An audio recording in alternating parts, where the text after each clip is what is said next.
Hello out there. This is the Black Table. I'm your host. My name is Teddy. This is where issues will be discussed and solutions also provided. So stay, stick, don't stray.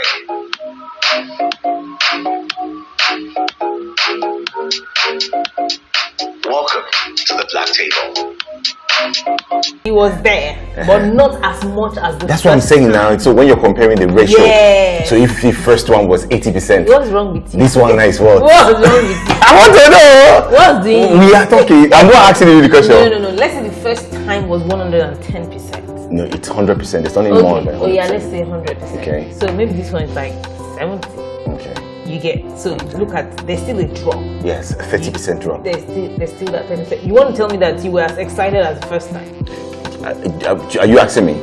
Yes. You asking me the question? I'm asking you to answer. Let me answer it one by one. Oh yeah, answer. The first time, compare your enthusiasm in the wedding.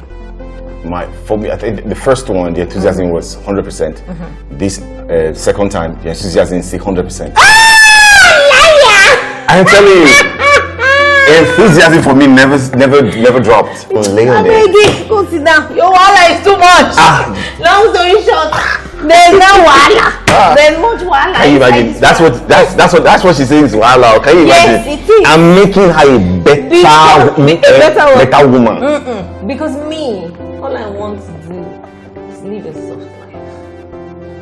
Yeah. Baby girl kind of. Yeah, baby girl lifestyle. But this is my husband. No, You want to live a soft a baby girl life with a baby boy.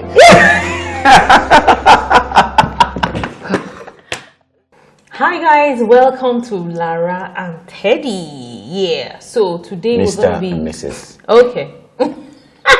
They know that we are Mr. and Mrs. We have rings to show, but he likes to emphasize that. And just in case somebody's just dabbling into this for the first time, you never know. Somebody might just see it as for you cannot just let it be my show for today. Oh my God. Okay, we are Mr. Okay, Mr. That's Mr. Mr. and Mrs. Don Momo. Yeah. So I want to ask Teddy some questions today, and I can't wait. So, of course, I'm only asking him one question. And that question is, why did it take you so long to remarry? You lost your first wife about 9 years ago, and I remember the day we posted on the blogs, posted our wedding. And people were like, what? 9 years? The guy don't try you. Hey, this guy don't be Nigerian. Hey, he's not average Nigerian man, 6 months like this. Yeah, I'm not Nigerian. You don't. Where are you from? Yeah, correct. I'm a child of Zion. So I want you to share with people, why it took you this long, to remarry. So let's go. Okay. Yeah, you guys are correct. I'm not a Nigerian. Okay. Yeah, I'm an African. Okay. A black man. Okay. From Zion. Ted, let's not go there. That's another Zion's child, y'all. So why? Okay. I think I was not just ready. Why? Ready in different facets of life, emotionally, financially, anythingly. So I took time. First of all, emotionally, when I lost my wife, it was as if I was, it was just as if things just became bleak. I was just like, what am I going to do now again? Because it's like you're going on a journey, and then you have someone who's like your co-pilot. And then there are specific things that the co-pilot is supposed to do, and then you want to make things like easy for you. So he'll say, "Please press this button," and then the person is pressing the button, and then suddenly the person is no more on just like that. Flight, yeah, sudden. There was this sudden stuff, and the flight was still on. Yeah. So that kind of panic. So just say, what happened? When if it's Hollywood movie or any Nigerian movie, they'll just show blackout. They'll not show the person maybe in the hospital. Yeah. So that was what happened. So I was in the hospital for a very long time. Yeah. Yes. But you know, it's funny. I wanted to laugh, but I realized that that's a perfect description. Yeah, that's it. Because it's like the flight crashed. Yes. Because the co-pilot Yeah. died. You know, and then you crashed and you were emotionally in the hospital for a very long time. Yeah. You should know me now. I have a definition for everything that's happening to me. That's the perfect I know what was wrong. So emotionally, I was trying to get my, like your resuscitation. Yeah. Like trying to You were in a coma. Yeah. For about 9 years. Yeah. So no, not 9 years. You know, after getting off coma, you want to learn how to live again, live again. Yeah. So that was just all the process. So, after the crash, everything just went on. So I had to get myself back to life, and then start living the world again. And I start seeing the world again. I now start realizing that. So I'm now single again. Do you understand? Wait. I'm this kind of person. When I'm married, I'm like, hey, this is forever. And then you are still alive, and you're like, I thought I've passed this level. So you're back. It's like you're back to. It's like you're running, and you thought you wanted to get to the finish line, and suddenly you are seeing yourself back on it, and you will still you must still run to the other side again, because that's what life has, actually giving you. So it's like, because you have to. It's like you have to keep running. If you don't run, then you just want to then you're not living. Yeah. So thank you for sharing that. I'm sorry for cutting you short. Thank you for sharing that. But why is it easy for other people to move on easily? Why was it difficult for you to move on? I'm not those people. I'm me. I know, but like the average Nigerian man, don't say you're not Nigerian. So the average Nigerian man will be like, my wife died, yes, I'm in pain, yes, I'm in mourning, but maybe 2 years after, 3 years after, they just be like, okay, let me just pick up my pieces and move on.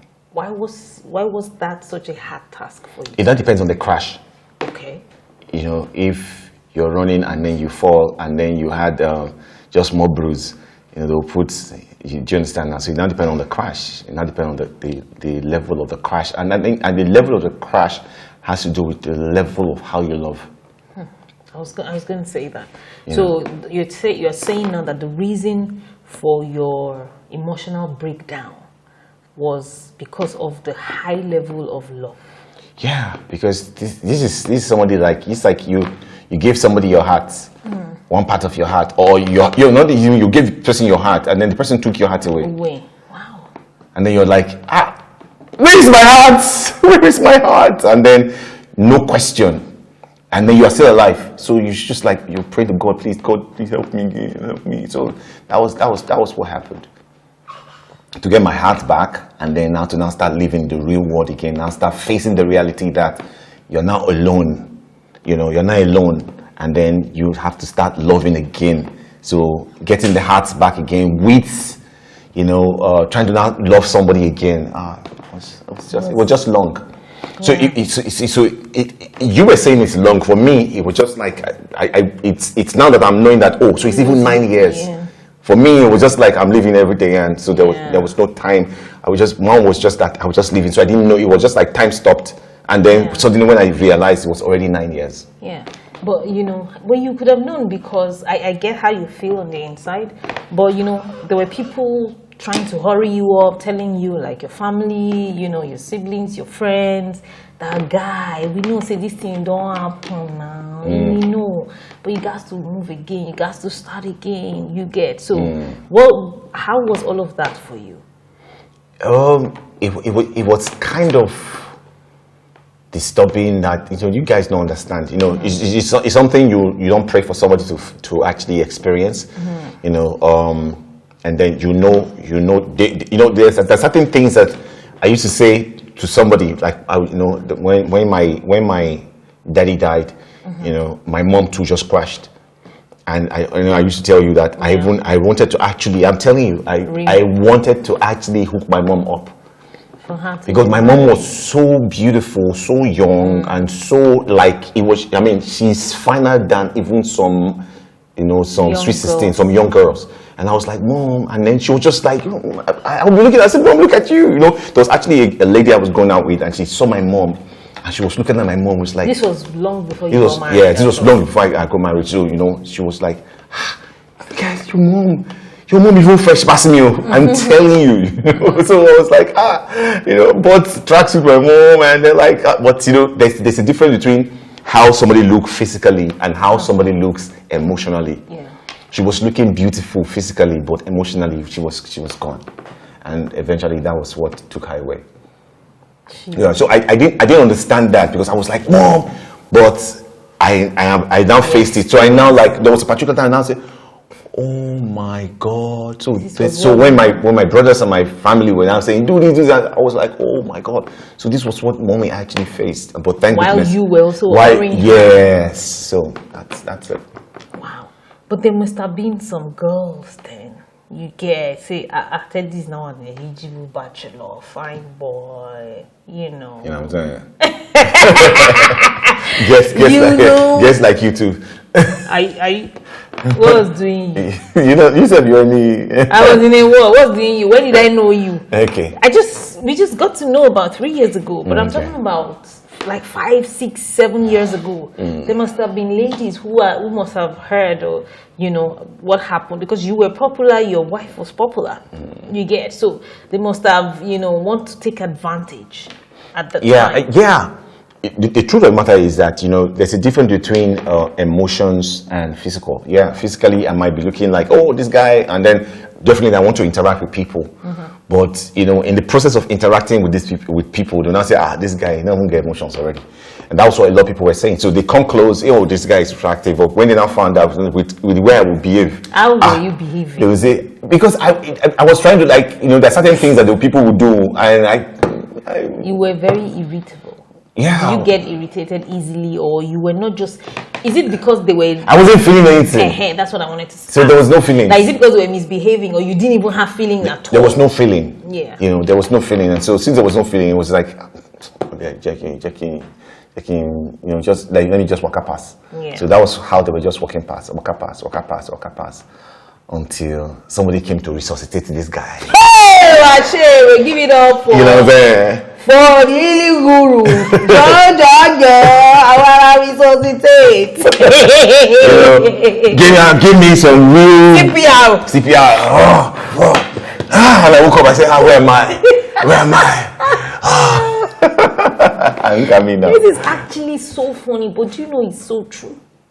Because we also went through that experience of Teddy not having feeling for a long time. I'm telling you, like, how did I even survive? Guys, you don't want to know. My eyes see pepe. So, but at what point did you decide or realize that, hey, this girl may be good for me? Something is that I'm a human being now, and I have emotions. You see. I thought you said you don't have emotion, you have crash. The something is, there's somebody that has emotion that was taken away. So when the person comes back to life, what happens is when you say resuscitation. So resuscitation is the process of getting back everything that you've lost. Do you understand now? That's it now. But what more with? So I was resuscitated wholesomely. How? Through someone care. See, that's why those who are nurses and those who are in the medical world, you people don't know what you guys are actually doing. I'm telling you. You guys are doing a great job. When somebody's gone, the same thing with therapists. Therapists, they are also doing a great job. And of course, you don't know. You didn't do therapy of me, but your life itself is therapy. So, because I didn't ask, you didn't even allow me be your therapist. He was so stubborn. He was too proud. Like, no, cool, I'm okay. Yeah, I'm okay. Who are you that we want to now start knowing some intimate things about myself? Yes. Because you wanted to work on some things, so she'll be asking some intimate question. I'm like, who is this? Who is this? So what did who is this fine short girl? So what did I do? How did I break you? Did I break you? I won't say you break me. You mold me. Wait, you know what I mean? Like, how did I penetrate, or what made you? I think it was God. Seriously, it's God. Just feeling. There's just this thing inside of you. I just feel that, and then we also. I think consistency. Of what? Of your care. You were never tired of showing love, of caring. Why someone like, I beg you, waiting day. Like I said before, there were a lot of people that actually came and they just like, I'm tired, I beg, John. But you were never tired. You were there. You were off, but you were still there even though we were off. Yeah. So I was just like, who is this girl? The best thing is just, and then God, there's always like, Father, and then God like, waiting for Sokoto, wait they find for Sokoto, they for your Sokoto. Yeah, because it took you a while. Teddy, apart from emotionally, now let's come down to reality. Yeah, the emotion like took a lot of your heart and time, but there were other things apart from emotion, apart from what had happened. So even when you were beginning to open your heart to getting married again, was I your first choice? Tell the truth. I promise I won't be mad. I already know the answer anyways. So tell the truth. First choice. I chose you. Yes. So stop trying to butter me up, baby. You're married. Don't worry. I'm okay. I feel secure. I'm fine. I'm all right. I can take it. Okay. But what I'm asking you is that because I knew there were a lot of resistance, until because he would tell me, Laura, I really like you. Like, if I one day, I cannot forget. He said, in fact, you don't even know. You are my best friend. You have no idea. But I don't see us together. I'm like, I mean, okay, right? You're your enemy. You're like, guys, I'm serious. So it took a while. Like, I already, from day one, we clicked. I already liked him. Then along the line, I saw some things that I'm like, okay, so we could work on this. This is not, on point, but we could work on it. And it was easy for me because I'm a therapist. I understood that, just like you said, this guy was operating from pain and trauma. You get so. And the funniest thing about pain and trauma, people who are operating on pain and trauma don't even know. They don't know. Because for me, sincerely now, because now that I'm healed. So at that time when she would be saying that you're traumatized, I was like, because she was always saying that you don't know you don't know what you're doing. Yes. I've been looking at this one like, don't know what I know what I'm doing. What are you saying? Now, I want to say that this is not like we go into therapy now, but I'm telling you, there's a whole lot of things therapy can actually do for you. Yeah. It will open your eyes to things that you can be well like this, and you go into a therapist, and then you find that, man, you come out and say, I'm not well. And, so I went through those sections, and I'm like, whoa, now I know what she's actually talking about. And I went through series of therapy for years. Yes, for years. Going to do through different hands. Shout out to Sam Obafemi. Shout out to Lanre Olushola. Shout out to Bankole Williams. Shout out to Innocent. That's my man. These are people that actually work up. Shout out also to Sam Oye. That's Reverend Sam Oye. Yeah. Shout out to some pastors that we talked together. Hey, shout out to Pastor Sidi. Tola Sidi. These were people that actually would sit me down, and I was vulnerable with them, and they would talk, and look at me now. I'm back to life. So you have still not answered my question. Apart from the emotional aspect of it, because I knew that there were some things that you found that you were thinking of. You understand, when you were now ready. For a long time you were not even ready to consider marriage or ready to be married, but at some point you were now ready. Then you now started exhibiting some behaviors like, you're not like, I like you, Lara. Like, I really do like you, but you are not what? Use your mouth to say it. Okay, this is all what's happening, really. I think I really have to say this now. Let me just confess. It's like I'm looking at her. She is reminding me of what's left. And I was like, no, it has to be different. Yeah. So it was, sometimes I will call you, I'll say, Who are you? Who are you? Who are you? Are you sure you are not You know, reincarnated? seriously, because I was saying that, who are you? So I was like, hey, she didn't say I was, you know. So let's explain to them. He believed that his first wife, like, reincarnated through me. because there's certain things that, there's certain things that you will say. I was like, and I have heard that thing over and over before, and I'm hearing that again. I'm like, who are you? Are you sure you're not? So, yeah. Okay, I will disappoint this spirit that has come now.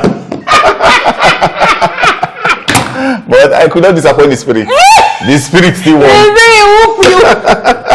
No, but it's not any reincarnation. I think what has happened is that you are attracted and to a certain type of people. You understand? To certain type of women. Physically a little, and then even emotionally, and there's a heart. There's a type of spirit you're attracted to. There's a kind of heart. Yes, I think it has to do with a kind of heart. Yes. This life is short, if you are still alive, that means that there is something that, the Creator still wants you to do. So you just have to just take the bull by the horn and say, okay, let God and let be. And that's exactly what I've just done. Yeah. Let God and let be. And so what would you? Let's go on the journey again. Let's go, baby. Yeah. Let me go in it again. So what would you want to tell somebody in your shoes? Maybe a man or a woman who has lost his or her partner and they cannot just move on. It's so difficult. What would you tell them? First of all, I'll just tell that person, have you gone through therapy? If you have not, losing someone, not just your wife, if you've lost someone, there's something that's happened. If you're actually close to that person, there's something that loss will have done to you that you don't even know.